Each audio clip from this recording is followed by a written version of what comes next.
бүгінгі кеш барысында бір құдалықтың өзінде біршама асабалар болып жатса, оған айыпқа бермастыр деп ойлаймын. Өйткені бүгінгі кештің ең негізгі себепкері Жеңіс пен Асияға көпшілік келіп осындай қолқа жасап жатқаннан кейін біз құрметті құдаларына кешігіп келе жатыр. Фарида құдағи қайда, Фарида? Фарида құдағи.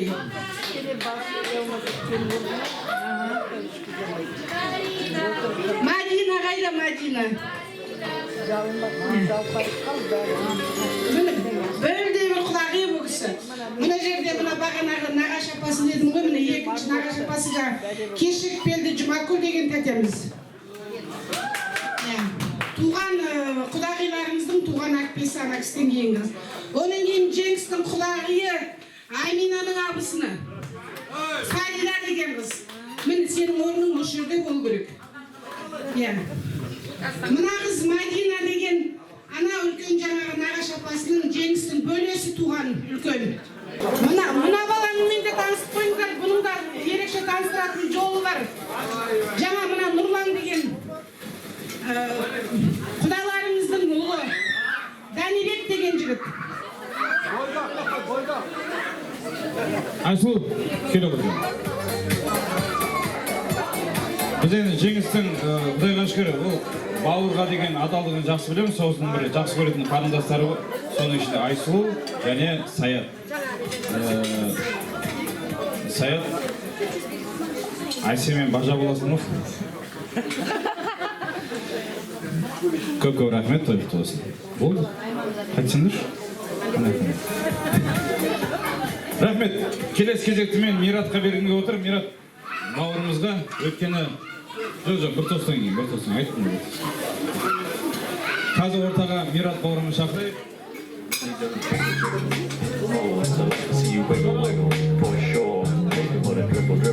You know, riding in my Fiat, you really have to see it. 6 feet 2 in a compact, no slack. But luckily the seats go back. I got a knack to relax in my mind. Sipping some red wine. I sit. Шарал, қарақым, бір қаттырақ қолдап қойық, бәрекелді. Мират бауырым. Бәрекелді. Шаш микрофон кішкене. Раз, 1, 2, 3, 4, 5. Көңіл-күйлеріңіз қалай? Бәрекелді, Алла тағала әр қазақтың шаңырағына, отбасына осындай қуаныш сыйласын. Армысыздар, ақсақалды аталар мен ақсамайлы апа әжелер, асқартаудай әкелер мен бір әулеттің отын сөндірмей жүрген міне отыр ақжаулықты мейірімді аналар. Сыйлы да қадірменді төр жақ қанаттан ойып тұрып орын алған Алла қосқан құда-құдағилар, ағайын туысқандар, жекжат жұраттар, аңқылдаған ағалар мен көңілдері ақжарқын әпкелер, жарқылдаған жезделер мен жаны жұмсақ жеңгейлер, күн көзінде күлімдеген қыздар мен Алматы мен Алакөлдің суындай сылдырлаған жігіттер, асыл тастан өнер жастан шығады дегендей, осы тойды қызықты көңілді өткіземіз, би билеп ән саламыз деп жиналған жастар, Жеңіс пен Әсиямен тетелес құрдастар, осы тойға шын ниетпен келгеніміз рас болса, бүгінгі тойды қызықты көңілді өтсін десеңіздер, жас демей, кәрі демей, құдалардың құрметіне бір туғал шапалақ ұрып қояйық шағайын. Бәрекелді, рахмет. Мұрат ағам қайда екен? Роза анам қайда? Той иелері, қуаныш иелері бар ма?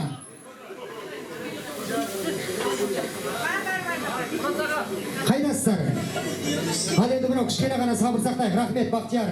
Мен естіліп тұр ма? Мен көрініп тұр ма? Қазақта мына бір жақсы ұлағат сөз бар. Астыңдағы ақбозат атыңды ақсатпа. Құдалықта, дастарханда бостан-босқа сөйлеп отыру қазаққа жарасатын жақсатпа.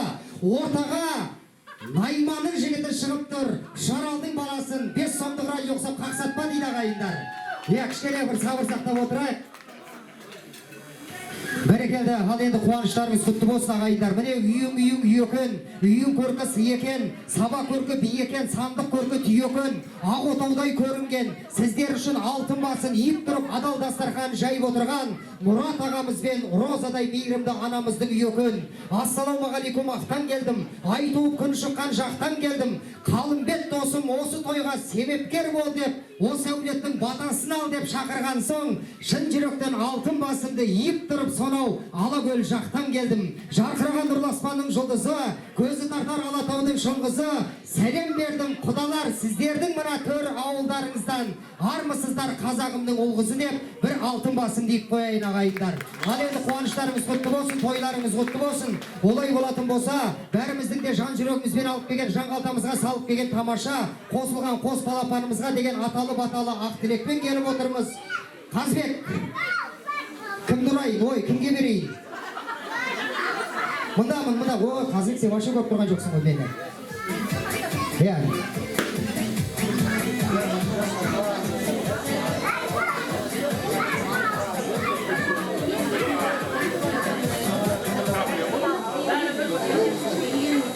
Ал енді кішкене ғана мұра сабыр сақтасақ, құрметті ағайындар, қадірменді қонақтар, мұра Алла тағала жастарға бақ берсін. Я тойларыңыз құтты болсын, өмір жастарыңыз ұзақ болсын. Алла тағала осындай тойды сіздерге де нәсіп етсін ағайындар. Мен айтқым келіп отыр, міне ағайын туысты бүгін осы құдалыққа жинаған, кетуге сол кісілерді қимаған, мен де ағайын сіздерге бөтен емес екенмін.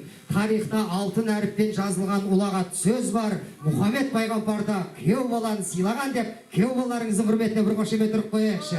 Міне жеңістен әсияны ешкім сұрамасын киелі махаббат жүректерінің мұнарасын.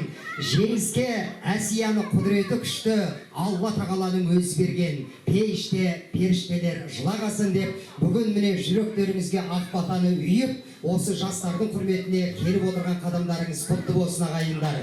Ал енді олай болатын болса, әдептен озбайын, бүгінгі тойды мен резина құсап созбайын. Мына қарты бар үйдің қазынасы бар деп қазақ тегін айтпаған.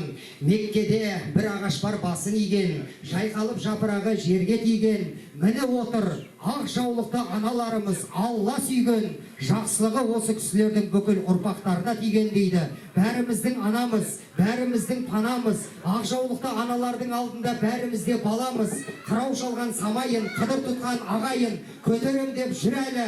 Алла қаласа немере шөбере шөпшектің талайын. Жақсыларға ерейік, жүздеріңізден тек қана қуаныш көрейік. Алтын құрсақты аналарымызға бір қошемет ұрып берейік ағайындар. Олай болатын болса, мен сіздерді мазаламайын, қастарыңызға өзім келейін ағайындар. Міне, мұра жақ қанатта бағана таныстыру рәсімі болды. Мыңның жүзін білгенше бірдің есім біл дейді. Таппадым саған теңеу асыл анам, қалайша бар жақсылығымен құдіретіңді жасыралам. Елдіріп 62 тамырында Қалымбектей өнерге жанашитын ұлды ақ сүтімен асыраған деп, ақ жаулықты аналарыма тізгін ұстатсам қалай қарайсыздар? Көре алмағандар шапалақ ұрмай қойсын. Бәрекелді Тоқша апа, Зададай анамыз, Света апам бар мекен? Мына тауық тапқан шоқиды, тамада жазып берген оқиды дейді. Мынау медицина жазды ма? Қалымби апамыз бар ма?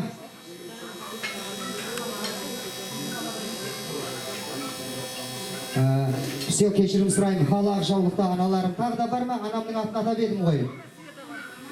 Келіңіздер. Осындай аналарымыздың құрметіне шапалақ ұрған ағайындардың жастар жүзден асып кетсін.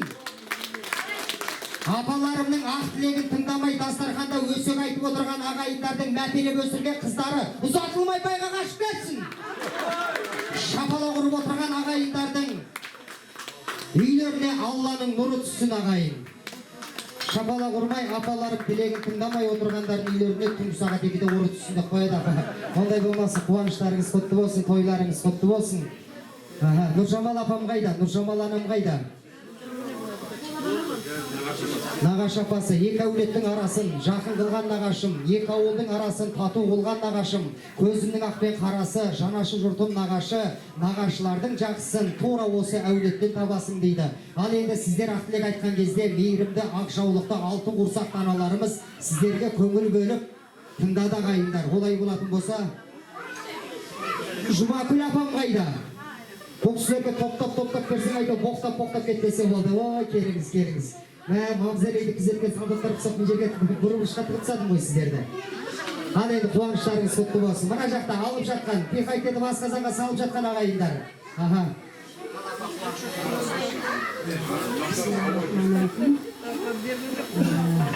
Жеңіс баламға, балам кенже баламмен жасты. жеңіс екі жеңісті енді көріп отырмын. Әсиямен екеуің бақытың ашылсын, өмірлерің ұзақ болсын, шаңырақтарың биік болсын, босағаларың берік болсын. Екі әулетке қадірлі күйеу болыңдар, қадірлі келін болсын. Келіннің аяғынан, қойшының таяғынан деп айналайын. Әсияның аяғы құт болып болсын. Уақ бабамның қолынан бір шаңырақ құрып жатыр, бір шаңырақты көтеріп жатыр, бір шаңырақ сіздерге қосылып жатыр. Сол шаңырақ құтты болсын. Уақ бабам бәрі Қазақстанның аумағындамыз ғой. Найман бабам ауылынан келіп жатыр. Найман бабамыздың да жат болатынбыз. Сонда да сол жақсы болады сонда. Қыздары сондай, бары да сондай жақсы. Найман бабамның ауылында жақсы көремін мен. Олар қабдасып атқан адамбыз. Енді болса, Уақ бабамның құттық есімдер тілегіміз зор. Мен өзім баламнан артық деп айту қиын шығар, тіліміз тілемеймін айналайын. Сенің тілегіңді. Жүректеріне айналайын. Өлең айтып атқанына балдардың кәсіпке деп атқан, өлең айтып атқан жігіттерді, барлық жігіттердің жүректерінен айналайын. Күттай жұмықтай жүректерін деп жеңістің тойын атқарып атқан. Құтты болсын деймін әулеттерімізді. Найман бабам ауылына да құт болсын. Құт құю ауылдарыңызға құт болсын. Уақ бабам бәрі де жақсы көремін бәріңізді де. Сосын мына тілегімді айтайын деп жеңіс айналайын. Арнайы өзім жеңістің тойына барып батамды тілеймін. Ұлың он шақты болсын, қызың он шақты болсын, құлыным. Көп болсын балдарың. Бала деген жақсы. Бала бола беру керек. 10 болсын, 15 болсын бала бола беру керек. Баланы жақсы көреміз. Туа беріңдер, е? Жақсы. Құт болсын ала. Апам не айтты? Апам жақсы айтты. Айтып тастады ма? Апам айтып жатыр. Мұрат пен Роза шақырған соң келіп отырып өстіп тойға. Қандай жақсы, береке біршілігі жарасқан әулетпен отырған өстіп тойда. Алла тағала нәсіп етсе, 9 ай 9 күннен кейін осы дастарханға келейік. Шілде қарап естіп тойға алдырып жатқан кішкене ғана қызмет, Алла разы болсын. Сабыр сақтайық. Үлкенді тыңдасаң дейді, қазақ бабам айтып кеткен, атам емес, бабам. Ешқашанда қор болмайсың дейді. Осы кісілердің жасын берсін, осы кісілердің жолын берсін ағайындар. Осындай тойды сіздерге де нәсіп етсін. Апаларымызға кішкене алтындай уақыт бөлейік. Міне апа, все, огонь.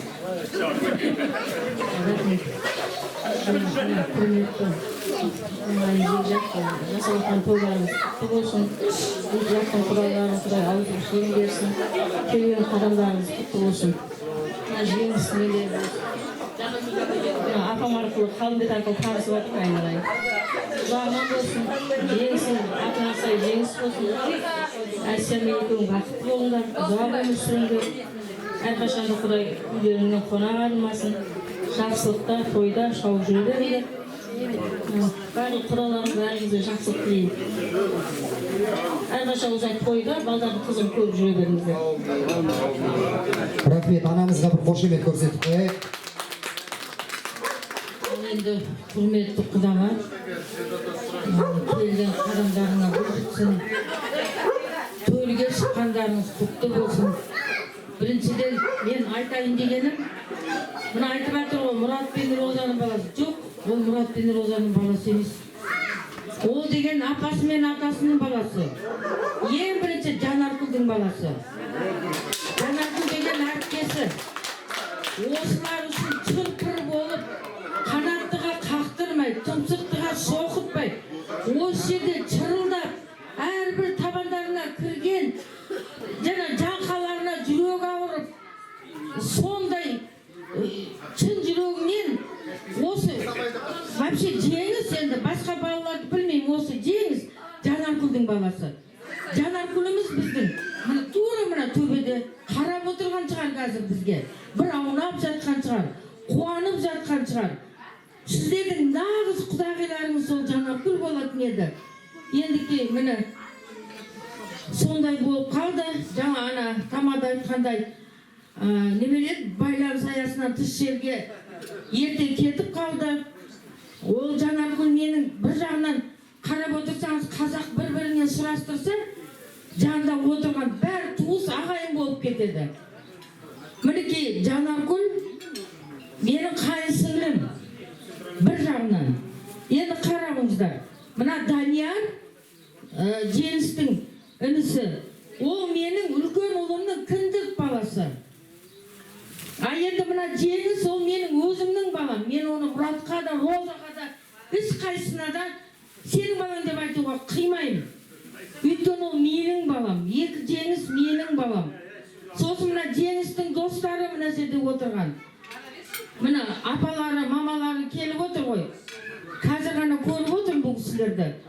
Оларды өте жақсы балалар. Бәрін өзімнің баламдай жақсы көрем. Сондықтан Жеңіс балам безіп кетті ғой мынау бір жаққа. Жеңіс қайда? Ол жаңа Жанаргүлді айтып едім, жүрегім шыдамады. Енді кешіріңізді, оны айтпасам, менің де жүрегімді айтаппайды. Осы үйде тезірек салайық, осы үйге келін келсін, осы үйде қуаныш болсын деп жүгіріп, тырбыңдап жүріп, мінекей жаныма шейін Жеңісті титтайынан, бармақтайынан жеткізіп өсіріп, негізі Жеңіс Роза мен Мұраттың баласы емес. Жанаргүлдің баласы менің балам. Сондықтан айтайын дегенім енді, мінекей Асия келініміз Жеңіс екеуі бақытты болсын. Мына екі жақ солардың тілеуін тілеп отырайық. Бізге басқа не? Жасымыз келгенде осы балалар бақытты болсын. Үйіміз немерелерге толсын. Шатасып аттарын шатастырып отырайық. Құдайға тауба. Қазір мен өзімнің 12 немерем бар үйде. Құдай бұйыртса мына Жеңістен де 5-6 болып 20-ға жеткізейік. Қазірдің өзінде атасы екеуміз мына микрофоным істемейді, көзім даусым. Бір жолдасым екеуміз қазірдің өзіне немерелерімізден шатасамыз. Мен үйдегі шығарып салатын әжесімін, атасы таксимен мектепке таситын ата. Кейде үйге келеді де, мен қайсына келдім, қайсына апаруым керек дейді. Құдай бұйыртса сіздер де сондайға жетіңіздер. Үйлеріңізде бала-шағаларыңыз көп болсын. Шатасып, қайсына тамақ бердім, қайсын келдірдім, қайсын жаз көрдім деп шатасып отырыңыздар. Аман болыңыздар. Тек қана жастықта бас қосып отырайық. Бұлар негізі Балибаев көшесінде өсірілген. Мына шеттегі, мен тұратын көшеде. Титтайынан дүниеге келгеннен көз алдымызда өскен. Мына екі Жеңіс бір-ақ күнде туылған. Бір-ақ күнде бір ананы емген. Сол үшін бұларды Жеңіс деп ат қойғанбыз екеуіне. Ылғи Жеңісті болсын, Жеңісті болсын. Құдайға тауба атына заты сай, екі балам жаман емес. Ешкімде жаман деуге қоймайындар. Аман болсын. Рахмет апа, Алла аманат етіп берген бала-шаға қызығын көріңіз. Сау, отыра беріңіз. Мына микрофонды апам сияқты қылқындырмаңыздар, сөйлемей қалады, Микрофоннан мен қатысып. Құдалар, төрге шыққандарыңыз құтты болсын. Екі бала бақытты болсын. Осы балалардың тек жақсылығын көрейік. Енді Асия мен Жеңістің күткен шаңғарақтары биік, босағалары берік болсын. Өбірлі-шөбірлі болсын. Құдамың жылдық, күйеу жылдық болсын. Әр үйде осындай қуаныш той болсын. Басымыз тек тойға қосылсын. Рахмет, Алла разы болсын сіздерге. Келіңіз ажалыққана.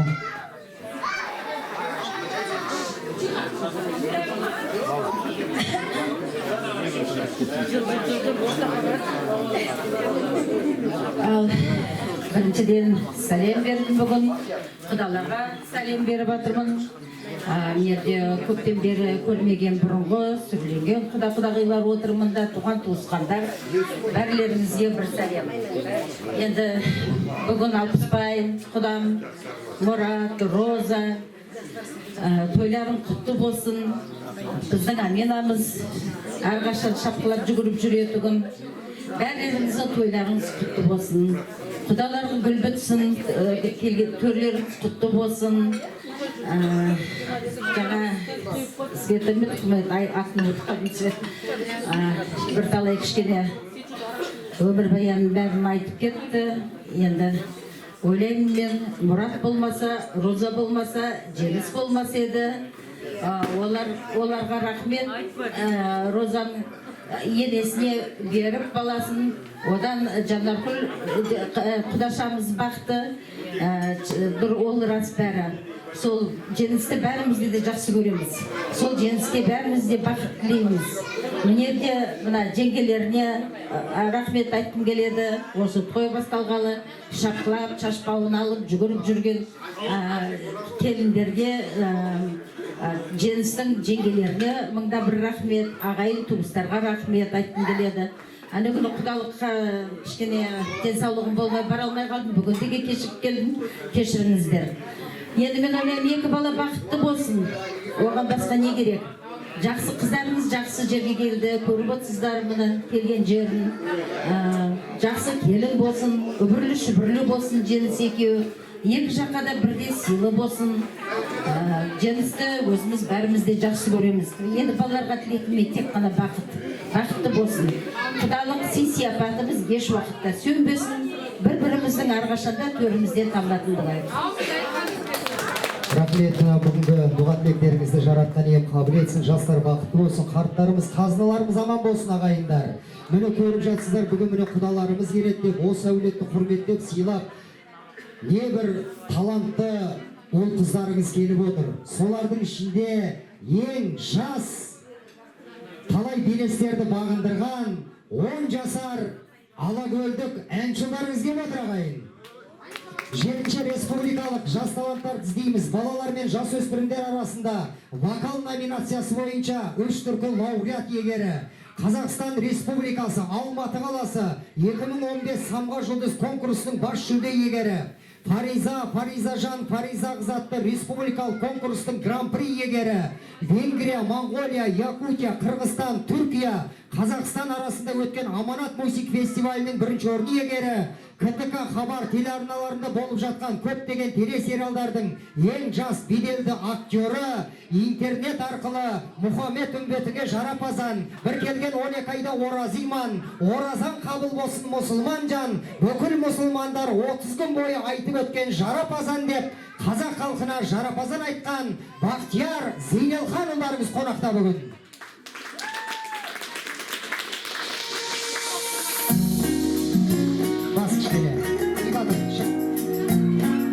Bir şapalak beş avut yer beş.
қаттырақ қол соғуға бола ма?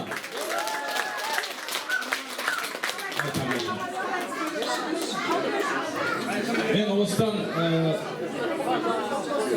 бір 5-6 жыл бұрын Алматыда бір құда күттік ағайын. Құдалар тыныш.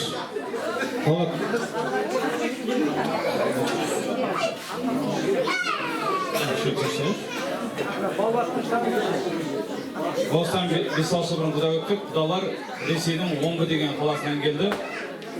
Қазақ екен. Түп тамырлы қазақтар. 12 ата байлық, 300-де Тана деген елдің ұрпақтары екен. Сол құданың жан жолдасы бірге еріп келді. Орыс екен, Москвада кезінде бірге студент кезі бірге оқыған, содан бері дос болып қалған Анатолий Тимофеевич Кондратьев деген кісі. Мен неге атын ұмытқан жоқпын, өйткені 5 күн бойы солардың қасында жүрдім. Тарқан пейіл ғой. Бірінші күні 2 үйде құда күттік ағайын. Бірінші күні, екінші күні тағы да 2 үйде құда күттік. Үшінші күні күндіз құда күттік, кешке той болды, үйлену тойы. Төртінші күні күндіз тағы да бір жерде құда күтіп жатырмыз. Сол бір оңаша қалған сәтте мен сұрадым. Знаешь, Казбек, я весь мир объездил. Но вот именно как вы, как казахи, нигде не встречают гостей. Вот сегодня 4-й день. Пьем, поем, танцуем, веселимся. Все у нас отлично. Но у казахов при свадьбе в Далта есть одно «но». Таң қалдым, сұрадым. Анатолий Тимофеевич, что за «но» десем? Да у вас у казахов какой-то кусочек күйрік стоит 5000 теңге деді ғой. Ана байғыз басында кәдімдей рубльді көбірек салып отырған. Азайды ғой деймін, кішкене түсті ғой сосын. Құда дегізген, құйрық бауыр жегізген, айналайын құдалар, құдасы бар дегізген деп сіздерге құйрық бауыр асатайық, қабыл алыңыздар, қарсы алыңыздар. Бірақ енді бұл міндетті емес, 5000 теңге деген. Ал кеттік әнекей. Жігіттер.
сіздерді шын жүректен құттықтаймыз ардақты ағайындар. Қазақтың дәстүрінде, қағидасында қашан құйрық бауыр асаймыз, сол кезде нағыз официально құда-құдағи болады екенбіз ғой ардақты ағайындар. Сол үшін бір қошемет ұрып қойсаңыздар болады еді, ары қарай кеңге салып.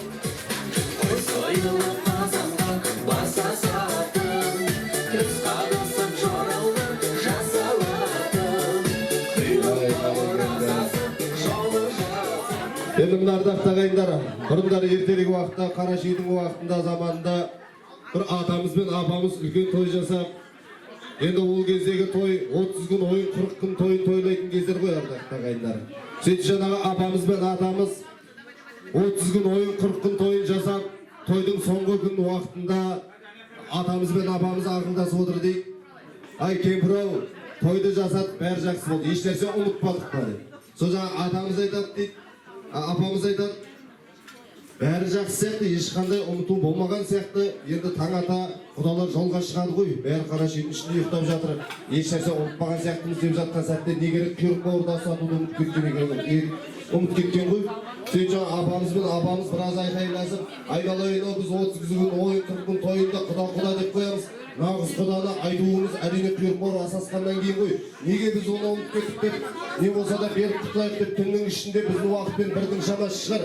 Жаңа қара шүйдің ішіне кіріп, ұйықтап жатқан бүкіл құданың үстіне әндетіп кірген ғой. Құда деймізген, құйрық бауыр жеймізген деп әндетіп құйрық бауырды асатайын деп жатса, төрде жатқан бас құда орнынан ат тұрып ұйықтап жатыр. Айналайындар-ау, құйрық бауырды асайтын кезде емес, құйрық бауырды сипайтын кезде келдіңдер. Енді мына біз уақытында беріп жатқан жайымыз бар ардақты ағайындар, әзіл сөз білмекке жақсы дейді ғой. Қазағында той болсынша әрдайым той дегенде ұмытылар бар уайым, ақ тілегін арнайы келген халқымыз сол тілекті әнге қосып жалғайын, қонақ келсе ешқашан көп демеген, еріп келген итке де кет демеген. Бүгінгі сіздерге қазағымнан асын қойып алдына төк келеген келе қазақ халқы құдасын қандай сыйлаған екен. Олай болса, құдаларымызға хан қалай қошемет ұрып қояйықшы ардақты ағайындар. Енді мына ардақты ағайындар, бүгінгі тойымызда әрине басында ағамыз әдемілеп, жолымен жөнмен таныстырған болатын. Енді осы құйрық бауыр асасқаннан кейін ары қарай тілек тізгінмен құдаларға бергенді жөн көріп жатырмыз. Енді осы жерде ардақты ағайындар ататып, түсімен қойып, бағана басында таныстырған болатынбыз. Енді құдалардың үлкендерін ортаға шақырайық ардақты ағайындар. Осы үлкендерін Асқартауда әкелерімізді, аналарымызды сіздердің қошеметтеріңізбенен ортаға шақырып, асабаның алаңына халыққа көріп тұрып, бір ақ тілек жүрек жарты лебіздеріңізді айтып отырсаңыздар. Ал үлкендеріңіз қошемет ұрып қойыңыздар.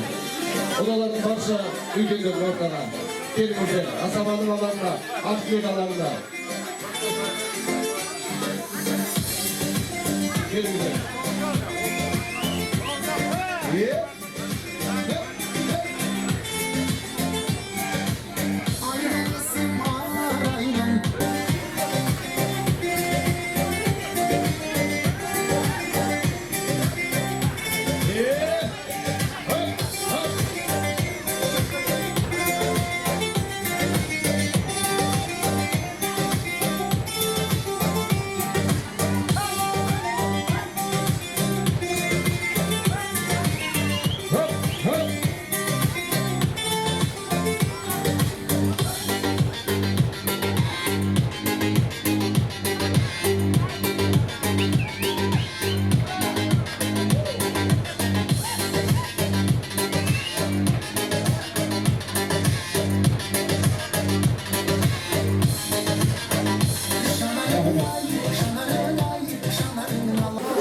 Сіздің кешегі сіздердің жалпы бізді күтіп алып, сыйлап шығарып салғандарыңызға риза болғанымыз соншалық. Негізі мантыма қуырдаққа жасаймыз өткенбіз. Сірнеден кейін сірне жасау керек деген міндетті түрде программа болды. Сондықтан сондай бір программаны ойымызға қондырып бергеніңізге рахмет. Қатырақ болса қондырып қоя берген құдалар. Ассалаумағалейкум. Бүгінгі қазақтың айтқанда түйен ақ түйен қарны жарылған күн дейді. Сондықтан бүгін бәріңізге қош келдіңіздер тойға. Тағы да ассалаумағалейкум қазақ халқым. Осындай құда күтіп, келін түсіріп, аса берсін, атақ даңқың дейді. Сондықтан мінекей бүгін келін түсіріп, той тойлап жатырмыз. Алыстан ат терлетіп, осы баламыздың құтты орнын көруге құдалардың босағасына келіп отырмыз мінекей. Құдалар алдынан шығып күтті, аман есен, бәрі түгел жеттік, бәріміз түгел аман есен осы тойға. Енді балаларымызға тілейтініміз бақыт. Бақыт деген не ол? Бақыт деген адамның бақыты баласы. Сол балаларын өсіріп жетіп, ұлы ұяға, қызын қияға қондыру. Сондықтан мінекей мына жездеміз маған жезде болып келеді. Мен нағашы жақтан болғанда мына кімдермен Асиямен туға бөлемін. Ең үлкен бөлемін біреуі менмін. Сондықтан сол жездеміздің өрісі кеңіп, мінекей құда болып жан жақтан туған туысқандарды жинап, үлкен мәлестері болып жатқан осындай халқымыз бар. Енді екі балаға бақыт тілегенде Алла тағала ұсақ емес, Алла тағала ірі болсын, ең бақытты өмірдегі жастардың бірі болсын. Бүгін келін бала болса, ертең ана болсын. Осы шаңырақтың кейін өніп өскен ұрпақтың, рудың ақыл айтар таласы болсын деп істейміз. Ал енді күйеу балаға келсек, айтады, менің әкем айтатын, жігітті сынасаң, жандағы жолдастарына қарап сына деп. Сондықтан мына күйеу баланың жолдастарына қарап, мен қандай күйеу бала екенін біліп отырмыз. Жолдастары қандай, сайдың тасында ең жақсы, ең азаматтардың бірі, тамададан бастап айтқанда, анандай жолдастары бірге өскен, бірге жүрген, бірге жүрген жолдастары қандай көріп отырсыздар, бәріміз де сол көріп отырмыз. Сондықтан күйеу балаға да Алла тағала берген несібінен қағылма, зор денсаулық, мол дастарханнан арылма, бұл дүниеде жаманшылық көріліп тарылма, дақ түспесін, кірілмесін, азаматтық арыңарыңыз. Енді арғырата бақыт тілеміз. Анасын айттық, енді үшінші бір тілек бар. Ол тілек мына тойға келген қонақтар біреулер көңілді болып отырады, біреулер көңілсіз болып отырады. Сол көңілді болып үшін не істеу керек? Ол үшін тұрып та ішу керек, сөйлеп те ішу керек, билеп те ішу керек. Сондықтан көңілді қонақ болып отыру керек. Аман есен болайық, осы алдындағы дастарханды осы 100 грамды алып қойсаңдар, көңілді қонақ болып отырасыздар.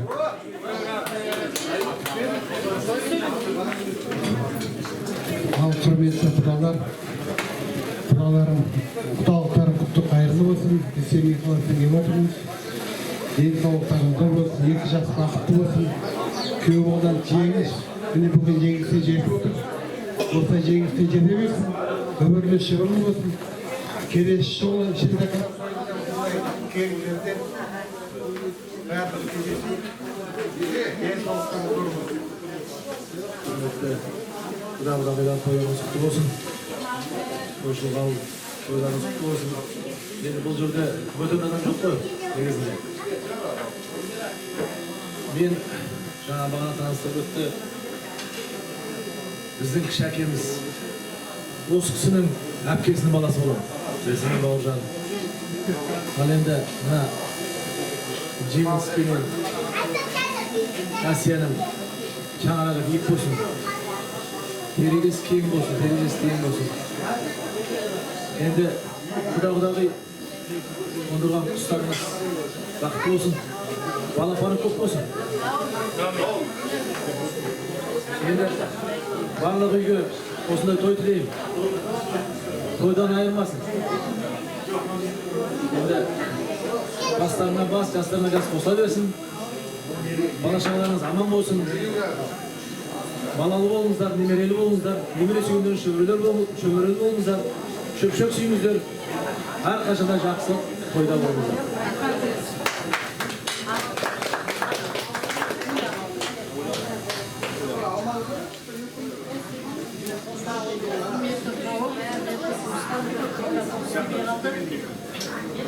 Біз енді нағашы жағынан боламыз, Семей жағынан келіп отырмыз. Енді Асия мамасы біздің апайымыз енді осы қуанышты осы тойды көрмейді армандап еді 5 баласы бар өзінің төртеуі де орналасқан бір отау бір шаңырақ болып отыр 2 қызы бар 3 ұлы бар үшеуі де үлкен міне шаңырақ болып отыр қалғаны осы Әсия еді Асияның қызығын көрейінші, көрмей кеткен ба деп армандап еді. Сол арманына жетпей кетті. Енді ол арман орындалмаған арманын міне артында қалған бауырлары бар, келіндері бар. Солар міне бәріміз алысып, осы Әсиямызды атқарып, құтты орнына қондырып отырмыз. Артында қалған Асқар Таудай әкесі бар.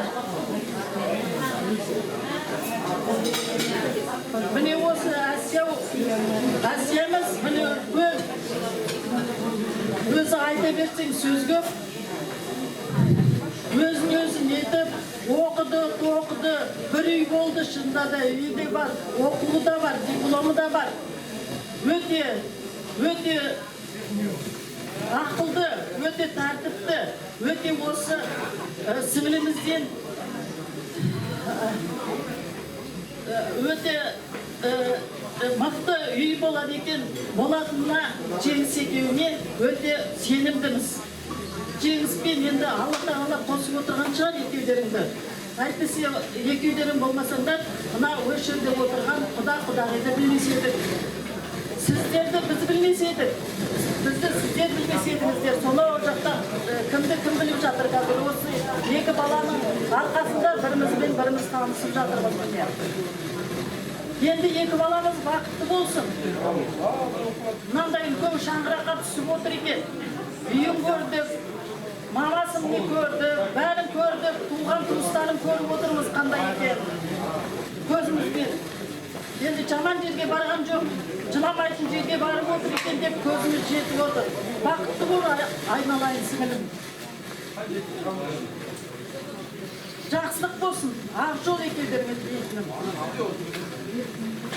Әрдайым осындай 2 жақтың ата-анасын сыйлап, сіз біздесіп, үлкендерді сыйласаңдар кем болмайсыздар. 2 жақтың сыйлы болыңдар. Біз өзі өте сыпайы, қай жерде не айтатынын біледі, дипломы бар, мұғалім болып істейді. Үйі де бар, дегендей бәрі бар. Тек қана осы міне бақыты ашылып, жемісті тауып, соған өте қуаныштымыз екеулерің қосылғандарға. Шын осындай құда жекжат болып жатқандарымызға өте қуаныштымыз. Осы ясын тауып дегендей. Бақытты болыңдар айналайындар. Дендерің сау болсын. Жұмыстарың жемісті болсын. Екеулерің міне ақ бірге ұшып, жаманлықта, жақсылықта бір-біріне кешірімді болыңдар. Бір-біріңді тыңдаңдар. Үлкендерің жолын берсін сендерге. Әрдайым жақсылық тілеймін. Келесі жолы осы тойға жеткізсін. Тойға ұлассын. Бәрдері отырған қауымға жақсылық тілеймін. Астарыңызда маңызымыз сау болып, той болайық. Тойға жеткізсін. Тойда ойнап күліп жүрейік.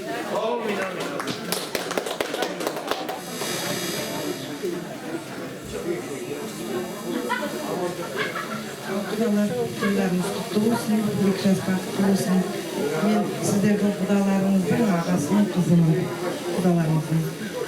Жеңіс Әсия, бақытты болыңдар, қосақтармен қоса барып, аңсаған армандарыңа жетіп, тек қана сендерге жақсылық, қуаныштар тілеймін.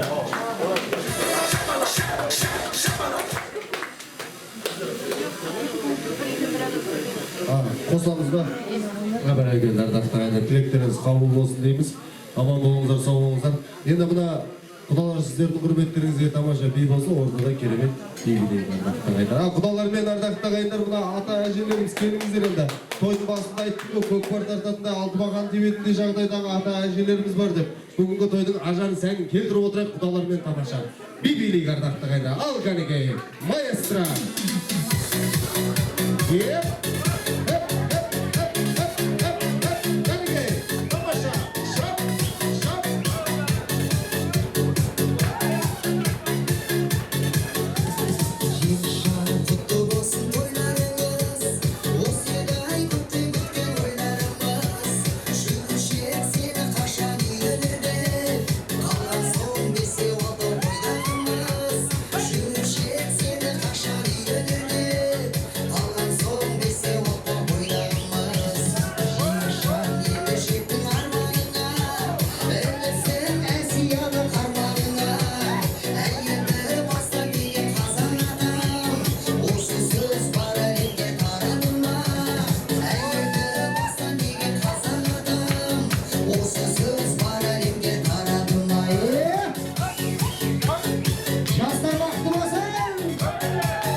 ағайындар. Құтағилардың сұрауы бойынша олай болатын болса.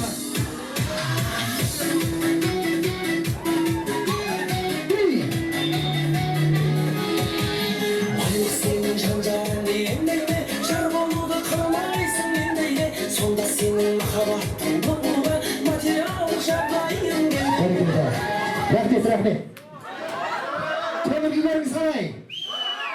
Осы қуанышқа бір айқайлап тұрып шапалақ ұрып қояйықшы. Не біле, алтақ адам ішкен бе не? Ал енді олай болатын болса, құрметті ағайындар, шапалақпен шабыт беріп отырсақ, нұр үстіне нұр болар еді. Аягөз, қайда барасың деген әнді білеміз ба?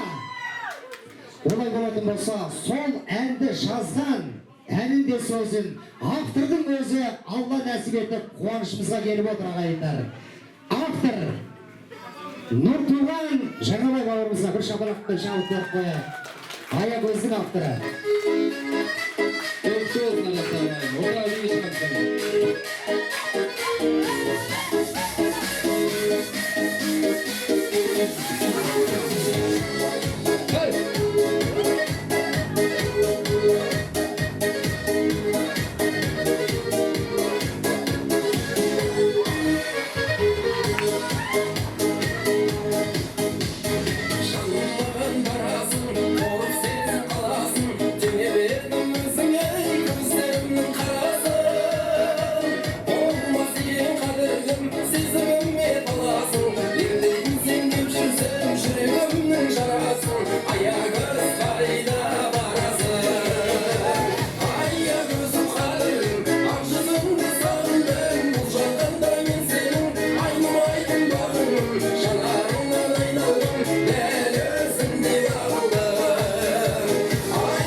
шырақ болды, сөзіміз ақып тұрған бұлақ болды.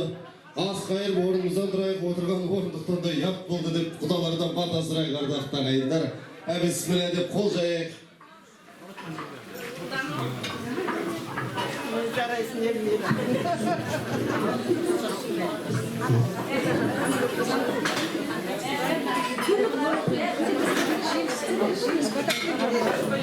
Bismillahirrahmanirrahim. Ya құдалар, сыйлап тартқан басқа, осында тұрған үлкен кіші кәрі-жасқа мен батамды берейін. Үстем болсын берейін. Баспен бірге берген жан басың, аман болсын Құдай қосқан қосағың мен жолдасың. Оның кейін келді жауырын, аман болсын аға жеңген бауырың. Оның кейін келді омыртқа, бұл дүниеде жаманшылық көріп жолықпа. Алла тағала, осы астың қайырын берсін. Алла тағала әрқашанда қазақтың мерейі үстем болсын. Әрбір қазақтың шаңырағы Алла тағала несібесін көбейтіп байысын. Дастархандар әрқашан осындай қуанышта тойға жайылсын. Алла тағала Құран сөзі қасиет, пайғамбар сөзі өсиет. Ал біздің сөзімізді айтарымыз ақ тілекпен ақ ниет. Ата-ананың ақ тілегінің ақ ниеті, осы отырған көпшіліктің, ағайын туыстың ақ ниеті қабыл болсын. Алла тағала 18 мың ғаламды жаратушы құдірет, осы айтылған ақ тілекпен ақ ниеттің бәрін түгел қабыл ет. Ал батамыз берілді, ары қарай тамаша биімізбен жалғастырайық. Одан кейін аналарымыздың жиналысы, ағаларымыздың демалысы бар ардақты ағайындар. Оған дейін міндетті түрде ортада тамаша керемет би болсын. Келіңіздер кәнекей.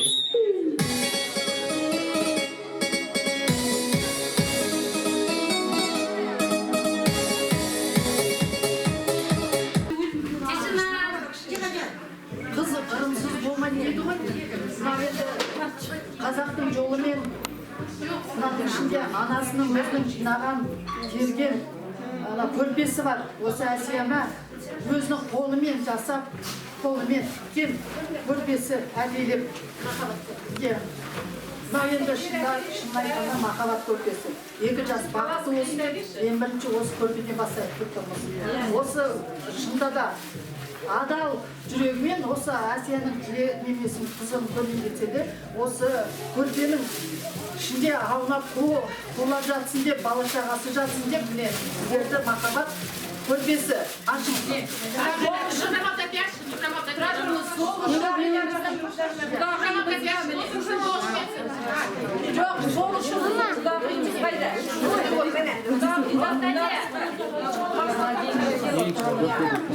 Құдағида міне аманаты өзіміздің енеміз жоқ болса да міне осы сізді келіндердің осылай артында қалған сізге міне өстіп аманат етіп міне құдағиымызға жабасын деп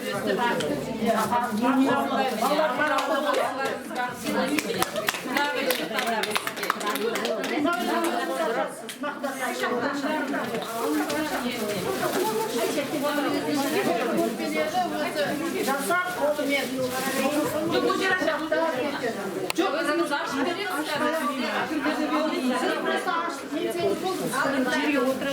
кім Нұржамал оны ашып көрсетті ме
Ne oldu?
Ana sandıkta okuyun gel sandıkta.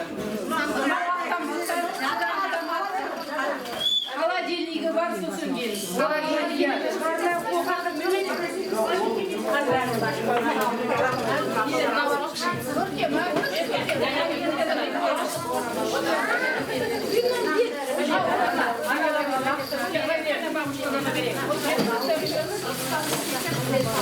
Әні санdığı. Бана құстар. Мынау пышағын сатар еді. Пышағын сатып алыңыздар.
Машинкамен сандықты көрдік,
Мына бөлме бос, бірақ есік ашылмайды. Мына жерде бар бізде. Мына постельдері жаңағы айтқанымыздай. Оны енді біліп отырсыздар ғой. Бәрі міне. Міне орамалдары,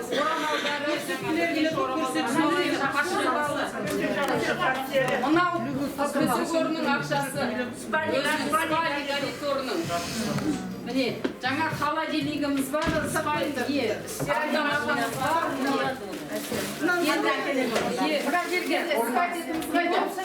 Мына жерде Асияның киімдері,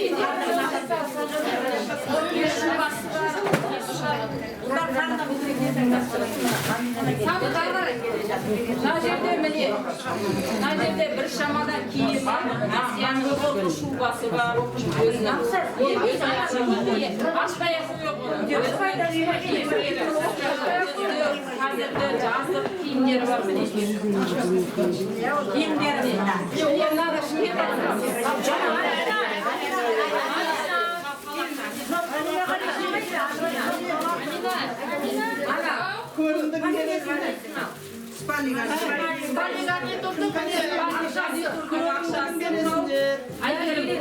Айгерім қайда? Айгерімда кім?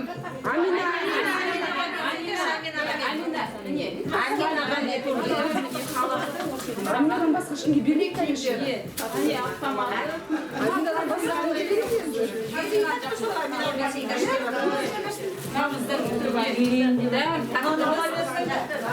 Ауылдан сарқыт дәмі. Енді мынаны бөліп аласыз да. Мына жерге дастархан әкеліңіз. Дастархан әкеліңіз. Мен бөліп міне, дәміміз сізге алып берші.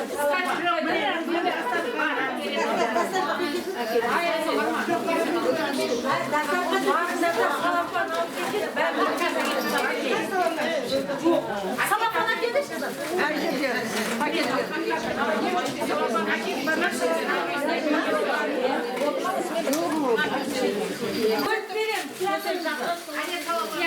Дайындап қояйық.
Келген дүнияның рахатын көрсін. Жеңіспенен Асия екеуі рахатын көрсін. Дүния болсын, өмірлері болсын, дендері сау болсын. Құдай ұлдары оншақты болсын, қыздары моншақты болсын. Алла ағайынға тату тәтті болсын. Мынау қадірменді болсын. Сіздердің ауылдарыңызға күйеулеріңіз қадірлі аға болып барсын. Асия осы ауылға би болсын. Би болмаса да би түсетін үй болсын. Көгерсін, көктесін. Мынау әйтеуір мынау дүния ішкіме жолдас болмайды ғой. Ұрымен жасап атсындар, әдемі 10 деп баға беріп атырмыз айналайын. Бата-бата баудай болсын, басы биік таудай болсын, көк ала шалғын көлдей болсын, шалқып жатқан елдей болсын. Мынау көп болсын, уайымдары жоқ болсын. Тіл көзден аман болсын, көгерсін, көктесін. Мынау шаңырақ, үлкен шаңыраққа келіп атыр. Айналайын, осы шаңырақты әдемі гүлдей жайнатып, тәтесінің қадірі қандай болса, сонан да асып түссін.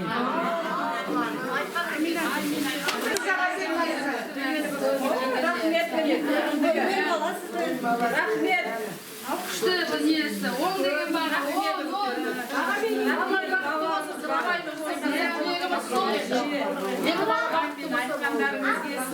Осы Асиямыз бақытты болсын деп қана сіздерге рахмет. Енді қорқатын ешнәрсе жоқ қой, қандай азамат. Жақсы келін болсын.